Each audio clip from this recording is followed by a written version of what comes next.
J'étais en plein milieu d'une réunion lorsque mon téléphone a vibré. Mon frère Marcus.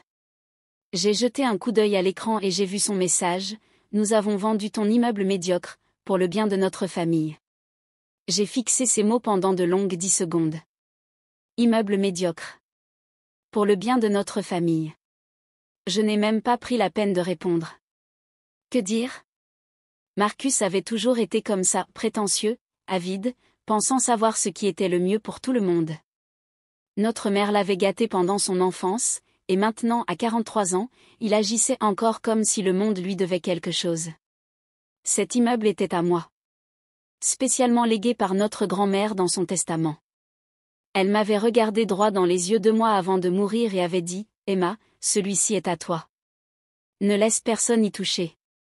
C'était juste un vieil immeuble de 4 étages dans ce qui était autrefois le quartier des entrepôts. Des briques qui s'effritaient, des fenêtres cassées, des pigeons nichant dans les poutres. Je payais les taxes foncières depuis des années, regardant cette partie de la ville commencer lentement à changer. Des cafés qui apparaissaient. Des galeries d'art. Des jeunes professionnels qui s'installaient.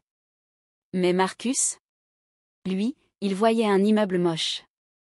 Un gaspillage d'argent. Quelque chose à liquider. Je suis retournée à ma réunion, mais je ne pouvais pas me concentrer. Mon assistante l'a remarqué. Ça va, murmura-t-elle. Oui, ai-je menti. Juste des histoires de famille. 30 minutes passèrent. Peut-être 35. Puis mon téléphone sonna. Marcus. Son nom clignotait sur mon écran. Je n'allais presque pas répondre. Mais la curiosité a pris le dessus. Allô? Emma. Emma, oh mon Dieu, sa voix était paniquée, essoufflée. Complètement différente du ton arrogant de son message précédent. Quoi? Je viens de recevoir un appel. D'un type à l'hôtel de ville.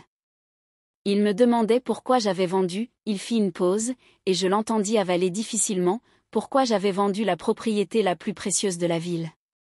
Emma, qu'est-ce qui se passe? Un sourire se dessina sur mes lèvres. Je n'ai aucune idée de ce dont tu parles, Marcus. Ne fais pas l'innocent avec moi. Ce type, il avait l'air officiel, il avait tous ses dossiers, il parlait de statut protégé, de classement historique et... Un fort coup frappé résonna en arrière-plan. Des coups durs et autoritaires. Attends, dit Marcus. J'entendis des bruits de pas, un mouvement, une porte qui s'ouvrait. Marcus Chen? Une voix grave, officielle. C'est Marcus, corrigea mon frère. De quoi s'agit-il? Nous sommes du département de police. Nous devons vous poser quelques questions concernant une transaction immobilière récente. Mon sourire s'élargit. Je raccrochai. Revenons un peu en arrière. Parce que cette histoire? Elle avait en réalité commencé environ 6 mois auparavant. J'avais commencé à faire des recherches sur mon immeuble. D'abord par curiosité, pour savoir si je devais le rénover, le vendre, en faire quelque chose. J'ai commencé à fouiller dans les archives municipales, les archives historiques, les vieux journaux. Et c'est là que je l'ai trouvé. Mon immeuble, médiocre, n'était pas un simple entrepôt quelconque. C'était le siège original de la Manufacturing Company, l'entreprise de notre arrière-arrière-grand-père, celle qui avait mis notre famille sur la carte en 1887. L'immeuble avait été mentionné dans des journaux, photographié par des architectes célèbres, écrit dans des livres sur le design industriel. Mais ce n'était même pas le meilleur. Il y a 3 mois, la ville avait discrètement adopté un nouvel arrêté de protection historique. Les bâtiments de plus de 100 ans ayant une valeur historique significative étaient protégés. Réduction d'impôts. Subventions pour le développement. Et c'est important, il ne pouvait pas être vendu sans une révision historique appropriée. Mon immeuble remplissait ces critères. À fond. J'avais moi-même soumis les documents. Je n'avais rien dit à personne dans la famille. Pourquoi le ferais-je? C'était ma propriété. Il y a 2 mois, j'ai obtenu l'approbation. Mon entrepôt délabré était désormais officiellement classé monument historique protégé. Sa valeur estimée? Ils ne m'ont pas donné de chiffre exact, mais l'évaluateur de la ville a mentionné quelque chose comme 8 chiffres modestes, une fois le projet de réaménagement du quartier terminé. Le projet du quartier du front de mer. La nouvelle ligne de métro. Le campus technologique qui s'installait à 3 pâtés de maison. Ma grand-mère le savait. C'est pour ça qu'elle me l'a légué. Elle disait toujours que j'étais la seule à faire attention, la seule à me soucier de plus que l'argent. Marcus pensait être malin. Il pensait pouvoir s'emparer de la situation, falsifier ma signature sur quelques documents, vendre la propriété à son ami qui faisait du flipping immobilier, se faire rapidement un demi-million et le partager avec nos cousins. Pour le bien de la famille. En réalité, il a commis une fraude et vendu illégalement une propriété historique protégée. Mon téléphone a sonné à nouveau ce soir-là. Cette fois, c'était ma cousine Sophie. « Emma, que se passe-t-il » demanda-t-elle. Marcus perd la tête. Il parle de police et d'avocat et tu l'as piégé ? Je n'ai piégé personne, répondis-je calmement. Je ne l'ai juste pas empêché de se piéger lui-même. L'immeuble Emma, il dit que ça vaut des millions. C'est vrai ? Potentiellement. Dans quelques années, avec le bon développement. Silence à l'autre bout. Et Sophie, tu savais pour la vente avant que ça arrive ?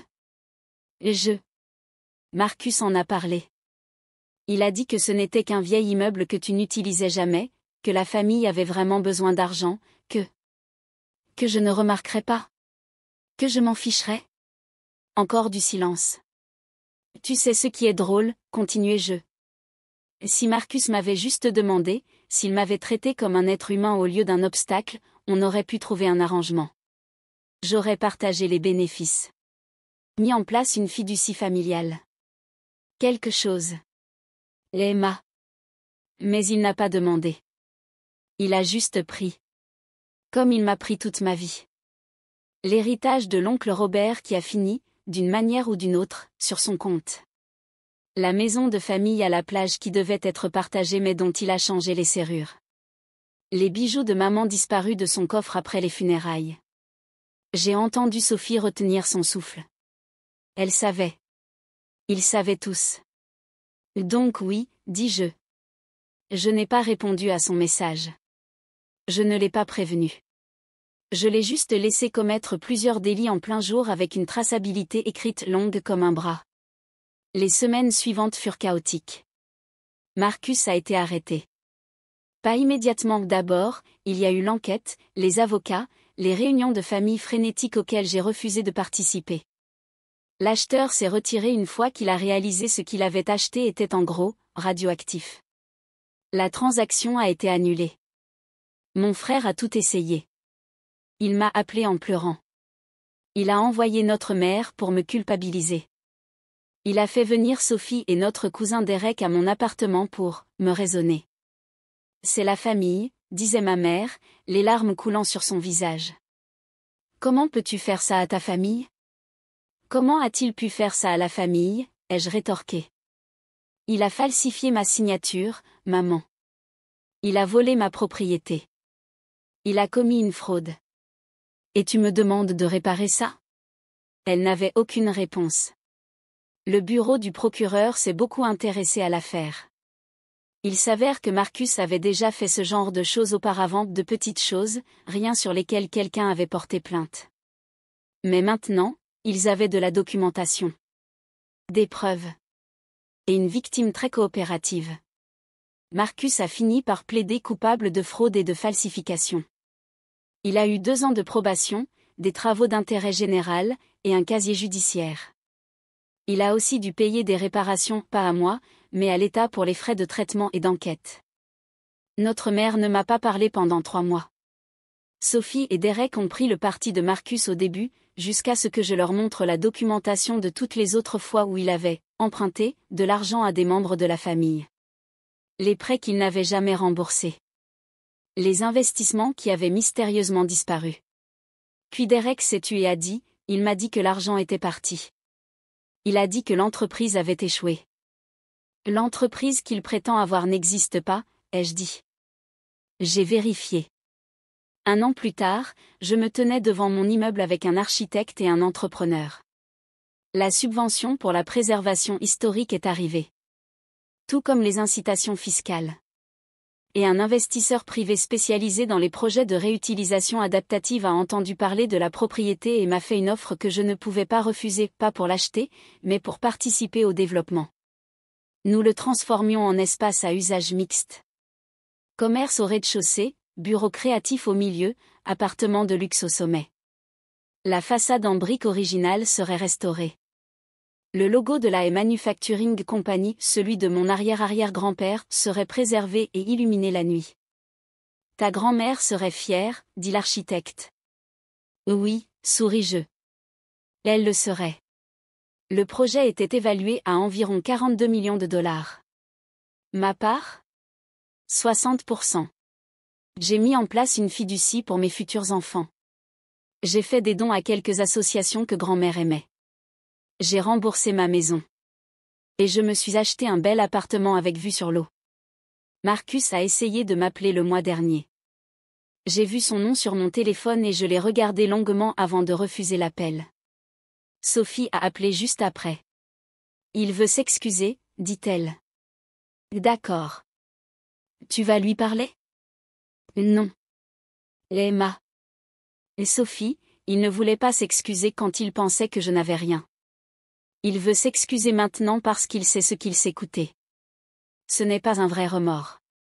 C'est du regret. Elle soupira. Tu as probablement raison. Je sais que j'ai raison. Il y eut un silence. Puis, pour ce que ça vaut ? Je suis désolée aussi. Nous aurions dû te soutenir davantage. Toutes ces années. Ça signifiait vraiment quelque chose. Merci, Sophie. L'immeuble a été inauguré le mois dernier. Il y a eu une cérémonie de coupe du ruban. Le maire est venu. Les journaux locaux en ont parlé. Je portais le collier de perles de ma grand-mère, l'un des rares bijoux que Marcus n'avait pas réussi à voler, et j'ai fait un discours sur l'héritage familial, sa préservation et l'importance de protéger notre histoire. Marcus n'était évidemment pas là. Mais j'ai appris par Sophie qu'il avait regardé le reportage depuis son appartement. L'appartement dans lequel il avait dû emménager après avoir perdu sa maison parce que, surprise, il vivait au-dessus de ses moyens depuis des années et que les frais juridiques l'avaient ruiné. Ma mère est venue à l'inauguration. Nous n'avons pas beaucoup parlé, mais elle a regardé l'immeuble, puis moi, et j'ai vu quelque chose changer sur son visage. Ta grand-mère savait, dit-elle doucement. Savait quoi ? Que tu étais la seule à pouvoir protéger ça.